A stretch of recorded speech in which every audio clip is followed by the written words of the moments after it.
a little bit of USA if you want. I don't feel like I'm at the doctor right now. I don't know. I'm like, all right, tell me about your problems. No, I mean, I guess I should start about why I started the podcast. I have always been on my own ass about creating content. Yes. And I think that with what I've discovered in the last few weeks, even a few months, honestly, with certain clients, this has been a really good pathway for them to create long form content, right? For like YouTube, where they talk about specific topics, have different guests on. A little bit of a channel. A little bit of yeah, exactly. Yeah. And then the beauty is that you can turn that YouTube into an audio podcast, right? So it'll go to Apple, it'll go to Spotify. Yeah. And then from that long YouTube video, you have the short form that you can cut out. Short form that you can cut out. So 7 to 15 to 60 so like seconds. One meeting, you're kind of creating content for a good amount of things. Yeah, so then it works for me, right? Because I get to post you and post like our conversation, and then it works for you because you get to post yourself talking about your business and your story. So very interesting. Yeah, that's the whole thing. You don't have to pretend like it's real fancy or anything like that. So, I guess we'll start about. You can you can speak to the camera if you'd like, but just tell the people tell the people a little bit about yourself. Okay, so my name's Angelica. I started in the beauty industry when I was 15. I used to do hair and makeup with my mom for years, up until like my mid-20s. Didn't really love it, did it just for work kind of vibes. And then kind of touched back into the beauty industry when my sister opened her lash salon. So she kind of forced us a little bit of a sisterly push. Yeah. But it really worked out in the end. Now we're all working together, my older sister, my younger sister. It was just us three for quite a while. So that was really nice. And this year we finally expanded a little bit more. So we have quite a few new people. So that's been really nice, opening it up to some more babes. Our salon's called Lash Babes. Okay. So that's the vibe for us. Yeah, I've just had lots of jobs, but this is something that I really truly enjoy and really love. And it's funny because I know me and you used to work together quite a long time ago. Yeah. We were both servers. Many years ago, yeah. So full circle, pretty cool that, you're now your own business person. I'm my own business person. Now we're here having this conversation. So very nice. I think that there's probably something to say about being waiters and like understanding kind of the back end of how things work and being paid every day, like that's another concept. You're literally, your personality and your communication skills is your money maker. Yeah, so huge customer service. You're terrible at talking to people, you're not going to make money that day. So I definitely think that having that as a base, that was my job for the longest. I was a bartender server for so long. How long were you there? 7 years. Oh shit. Yeah, but the money was good. The money was fast. You get addicted to that feeling of just go in, make a few $100. You left well before COVID, right? Right before. Okay. Yeah. Yeah, because that was probably the only time that airport has ever taken a hit like that. Yeah. Honestly, yeah. I'm glad I left. It worked out great. If that wouldn't have happened, I would have never been where I'm at now. For sure, yeah. So kind of like a learning experience. So you said your sister was the first one? Yes. So my sister started doing lashes quite a few years ago on her own from home. And then she branched off, started her own salon.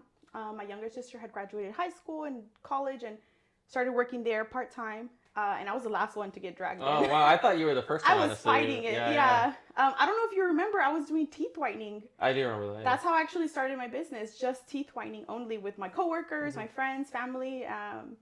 And then just kind of slowly went to esthetician school, got that done. Now I don't even do teeth whitening. We actually hired a girl at the salon. Her name's Crystal. Okay. So she's doing that. But yeah, pretty wild to think about how your roots get started. How many people are you now at the business? All together, my sister, the owner, me, my other sister, that's 3 of us. Crystal is our teeth whitening girl. Sarah's our new lash tech. And then we have a massage therapist. Her name's Jessica. So there's about 6 of us. 6, so full on spa basically. So far, yeah. And possibly more people coming. Okay. Well, yeah, we want to be a one-stop shop. Growth is sick, no, absolutely. Yeah. Well, I guess since you're on your way up, where do you see yourself in the next, I guess we'll do 1 year and then we could do 5 years. Okay. Yourself and your business. In the next 1 year, I hope to be really rein in my clientele. Okay. And in the next 5 years, hopefully, kind of dip into some other concepts, maybe expand. My business is called BBA Beauty, so Babes by Angelica. Okay. So kind of want to open that up. That's why I chose the name Beauty, because there's so many avenues that I can really kind of touch into.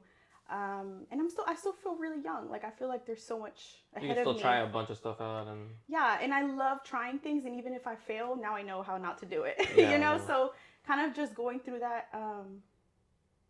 On a serious note, I just had some very close aunt of mine recently pass, I'm sorry about that. and thank you. One of the things that she told me before she, passed was just live your life.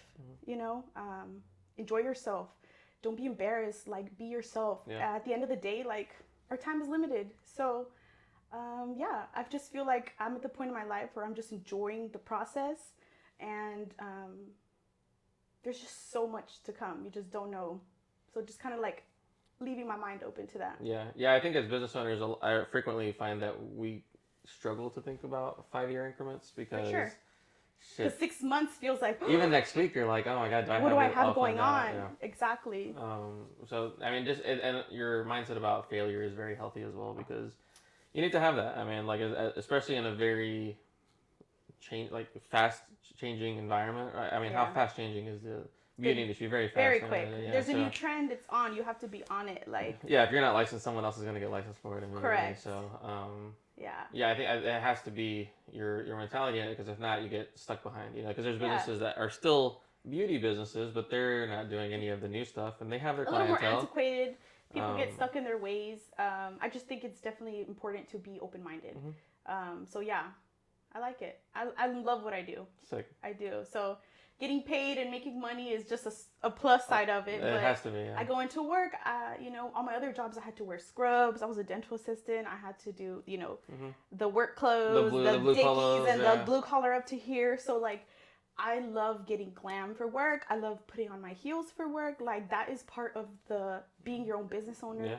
having my own schedule. If I want to take off a week, like, I can take off a Yeah, week. yeah. Like, but yeah, you're responsible for your own happiness at the end of the day when you're a business owner. So that's something that, the positive. No, absolutely. I mean, your positive is getting to glam up. Mine is getting to glam down. 'Cause, Exactly. I mean, I used to work at a bank, and it was every day where I used to Little work tie. tie for no reason. I feel like in the end, because when I left, I was like, let me just wear some shorts and a t-shirt to Right. clock into work, for the day. Essentially, Yeah, that so makes sense. Everybody has their reasons to get Yeah. out of it, so I definitely get that. Awesome. So, if you had some advice for someone that's just getting started, that maybe they're at that phase where you're doing your teeth whitening, or Okay. you still are thinking about what you want to do. Yeah. You're not set necessarily, but you know that you want to keep going. What would be some advice? My advice would be try everything and anything. See what brings you joy, because at the end of the day, you're going to be doing this day in and day out. So if you do it for the money, it's never going to work.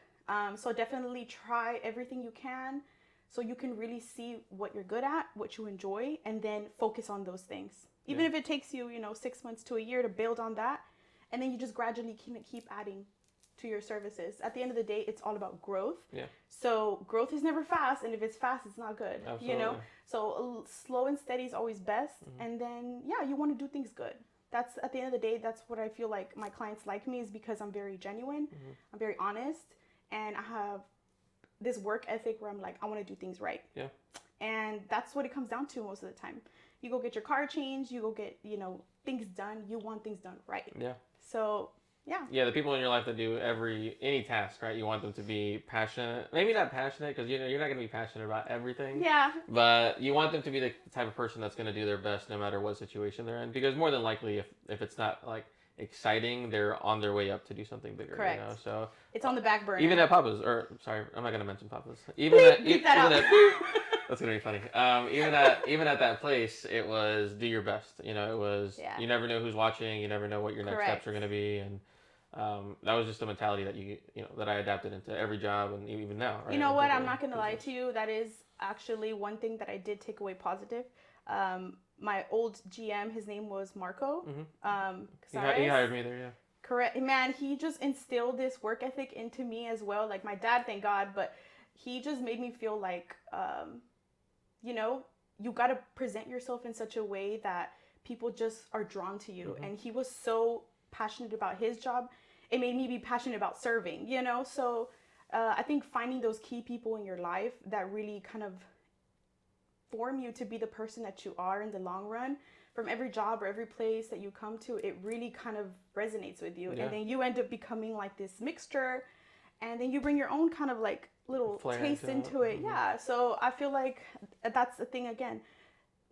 Not everything's a negative. Yes, maybe you didn't like where you were at or what you were doing, but you got something from it. So kind of keep filling your basket and. Oh yeah.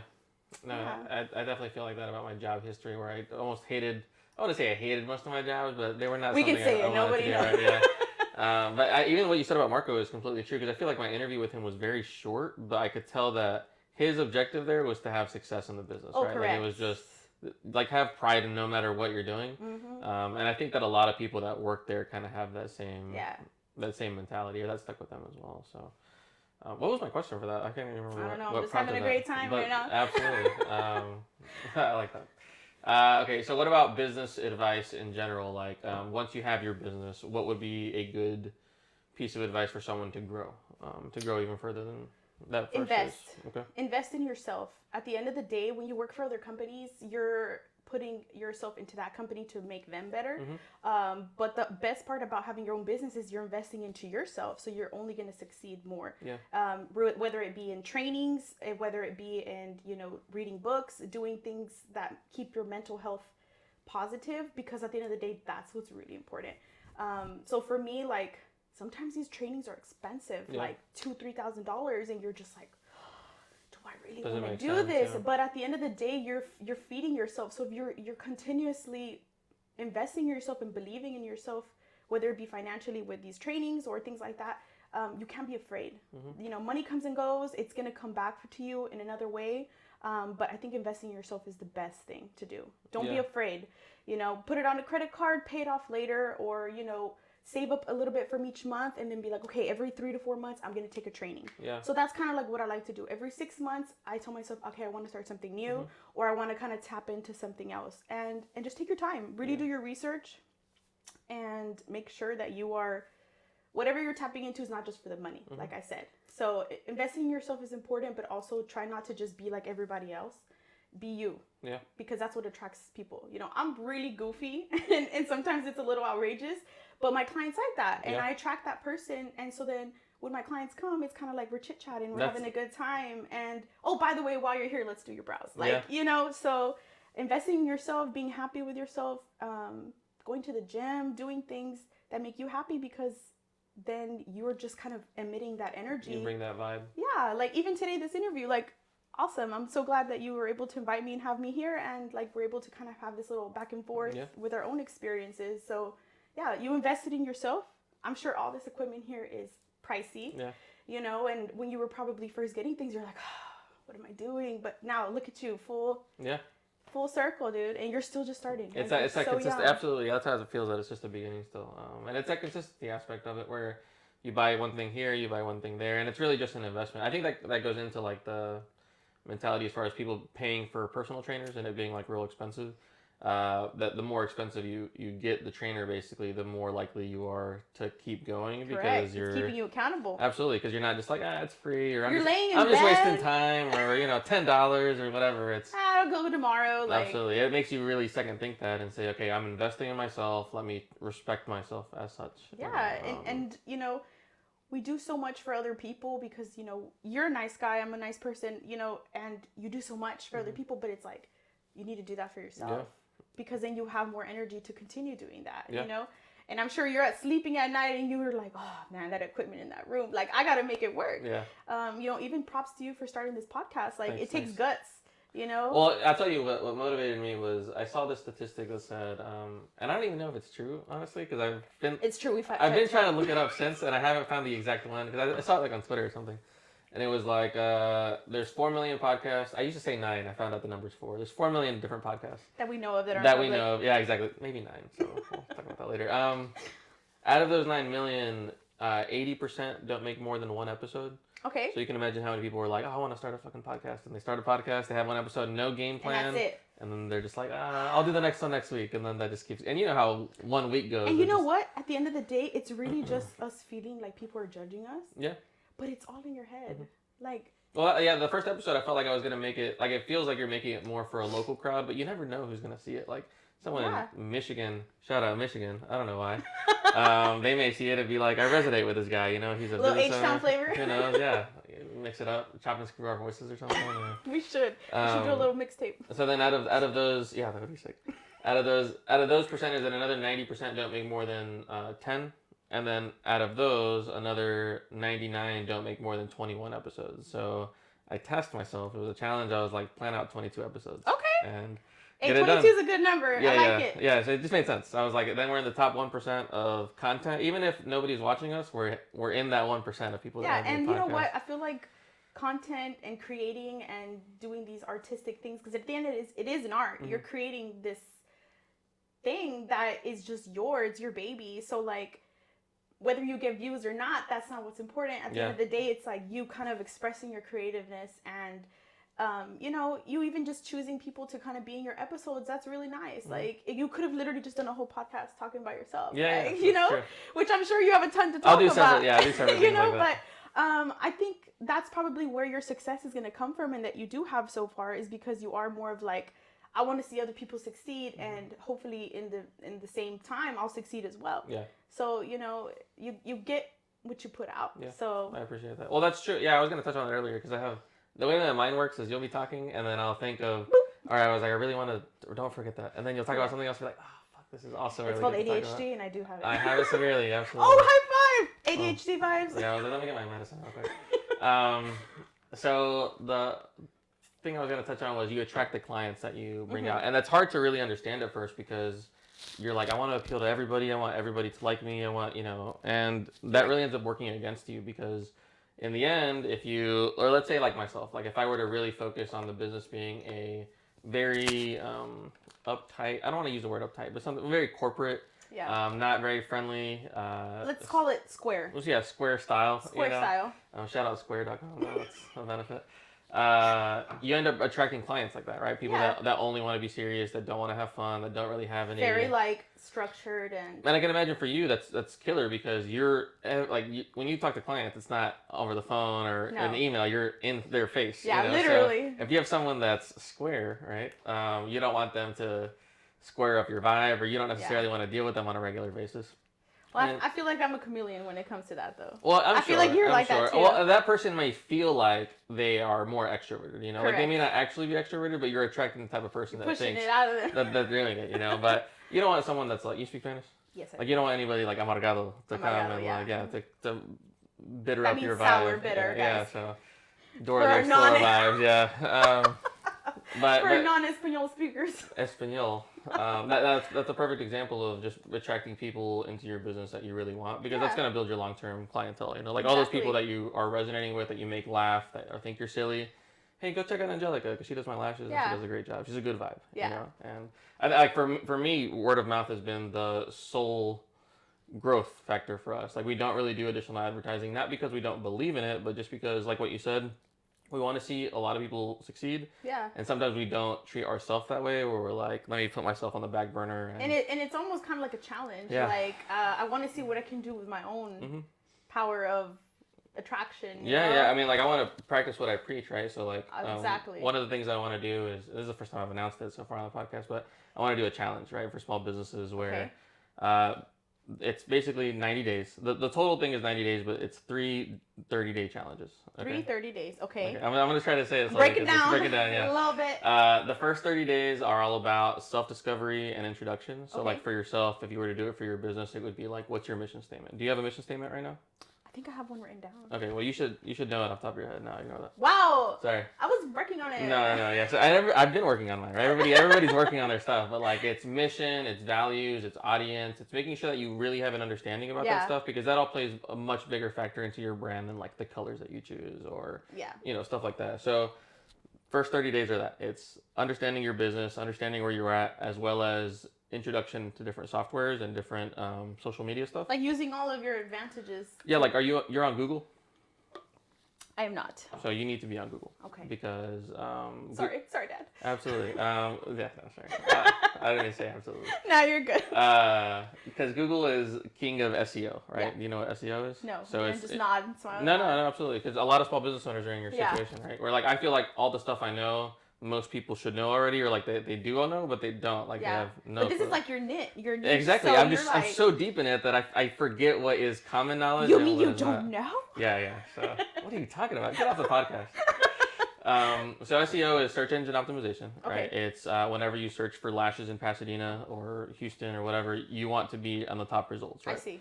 Ideally, whenever people would advertise, we can get you to the top of Google. That's what they were talking about. That's not a thing anymore, like Okay. because it's so hard to really figure out how to be on the top. Yeah. But there's a lot of stuff you can do to benefit yourself. So Google My Business is their main organic directory of businesses, right? Okay. So whenever you search, like if I were to search lashes right now in my Maps app, it would pop up all the lashes around my area. Which is like a ton. Yeah. A ton. So you want to be able to stick out. So one, reviews. You're big on reviews. Yes, Yeah, huge so on reviews. everybody that comes through your door that you feel had even a slightly good time, I'll even give out free game right now and say that what I tell people or what I suggest that you ask the clients is say, if you feel like you had a 5-star experience with me, I would really appreciate you fill out this survey or this reviews link. And if you didn't, please let me know so I can make my business better. Okay. And then that way you get some feedback, right, from your client. Yeah. You avoid them leaving a shitty review, hopefully. Forget my language. And then We'll bleep that out. Don't worry. no, there's been cussing the whole time. You're the only one that hasn't cussed so far, honestly. Really? Yeah. I'm really controlling myself. Everybody's super aggressive. I don't know why. It's the CBD coffee I just had. Shout out to Lazy Days. Shout out Lazy Days. If I get distracted. So reviews is one of the main things. Right? So you want to stick out whenever your lashes compared to somebody else's lashes pops up. You want to be 150 reviews compared to 25 because that's what you reviews. do. I do. If I'm going to go somewhere, the first thing I do is look at the reviews. Yeah. Is it even worth my time? Especially in a different city or like anything like that. Like if you're a food place, that's extremely critical. So reviews is number one. Okay. Number two is your profile. So like your photos, your videos. You want people to see it and understand what the whole vibe is, what the experience is, without even having what to they're walking into, essentially. Like you should make a video that says, "Hey, I'm Angelica and I'm fucking crazy," and sorry for saying that, obviously. But just shows your vibe. Yeah. And that way they see it before they ever enter the business, and it allows them to get the brand. But on top of that, Google's going to treat you better because you're using their system. It's to their advantage. So to your advantage. so no one used Google Plus. Do you remember that? Google Plus was a thing back then. Okay. Let me just say this really fast. I'm a grandma. Okay. Well, Google Plus was a thing whenever Facebook was popping off. Like, people were like, get a Facebook, make sure you have a Google Plus, because same rules. Like Google owns the atmosphere on the internet where you're searching. Yeah. So you got to play by their rules. If they're like, hey, we're gonna have this new software, you fucking use that new software. Yeah. Even if you don't know what's going on, you being in the top 1% of people that are using it is gonna be your benefit. Okay. So then they added posts, offers, and updates. Okay. So I imagine you have that every fucking month, right? Where you have different services or different things you want to promote. Yeah. Or even just updates in your businesses, like adding new employees, new services. My advice, which is a bit dramatic, is to post on there every day. Yeah. Because you're going to see it a bit slow at first, but when you start comparing your numbers and you see... And this is for the Google. This is for Google, yes. Because if you do the Google My Business, or that's what it used to be called. So now it's just under Google, Google Maps. Like that's where you would manage it. Okay. You have the ability to show up organically or show up higher organically. Versus them having to actually look for you. Yeah, exactly. Because you'll see at first it'll be like 90% of your searches are looking for Angelica Lash Babes, right? Like it's looking for you specifically. Yeah. Then you start noticing that 90% of your searches are people looking for lashes, people looking for lash lifts, people looking for tints. And then that way you're popping up as a top result for them because of your reviews, because of your posts. Feeding it. Because they know that you're not fucking around. If you're every day posting in Google, this person obviously has something to promote. You know, they're not scared to talk about what they're doing. It's a concrete business that you can actually. And that's all it is. Because people don't even visit websites anymore. Like I'm not saying websites are not important because they are. I agree. How often do you check out a whole business's menu, a whole business's services before you even check out their website? So that's why I feel like social media and including the digital space with like Google is so important. Yeah. So I'm actually pretty genuinely surprised.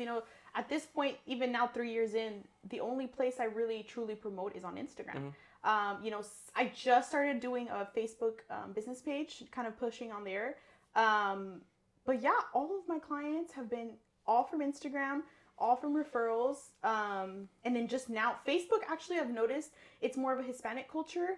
I'm having a lot of Spanish-speaking people messaging me on Facebook versus the young girls on Instagram. Yeah. So I think it definitely has to do with that age difference as well. Facebook is a huge thing. I think maybe like 35 to 65. that's the group, Mhm. which is actually an ideal clientele for me because I want somebody who's regular. I want somebody who's looking forward to coming and glamming Yeah. themselves once a month. You know, the young girls, oh, there's a concert. Oh, I have something this weekend. Like, I need someone right now. yeah, and so I do have my loyals, but you know, definitely trying to broaden my horizon. So that's good information for you to let me know, because yeah. Yeah, I mean, so are you on TikTok at all? No. Oh, slightly. So the only reason I say that is because if you have a bunch of content on Yeah. Instagram, that's basically content that you could just be automatically uploading to TikTok. I have, but your girl's, like I said, a grandma. That's completely fair. I'll show you some things that I do help feel you like out. my ADHD is a big factor in that. Sometimes I just have like this spurt of energy and I just create a lot of content, and then I'll just kind of like slowly post it. And then there's those weeks where I'm just like, oh, it just seems like a hassle. Yeah. So yeah, definitely my headspace is my number one Factor in that. Yeah. Yeah, I mean, creating the content sucks. Like that's what I could describe, is that it sucks. Like I love cameras, I love the whole setup, but sometimes I just don't want to talk, and then sometimes I'll edit it and be like, I hate myself. Yeah. Like after doing it. You go through burnout phases. Absolutely. know? But I think that figuring out ways to make it as efficient as possible is going to be good. So like I was very, I'll even say like anti TikTok for a long time because I hated small business owners wasting their time and their money. So like I wasn't going to charge someone to manage their TikTok if their services are so local that even if they go super viral, it's not going to make a difference. You're only gonna you won't have anything to sell. You don't have anything to that you can actually do it through the internet versus them having to be like you might, and especially at the beginning stages of TikTok, maybe not beginning, but like a year plus ago, there was no localized features. It was very much as widespread as you were going to be. You know, like you could go viral in China and have zero benefit here. That's basically what I would tell people. You go to like, China, they'll let you're like, you're popping shit over there. You know, go start an international business and really good. But now the shift has gotten, and I'm sure you've seen it, where everything has gotten to vertical video, right? Like Instagram, YouTube. I don't know if you know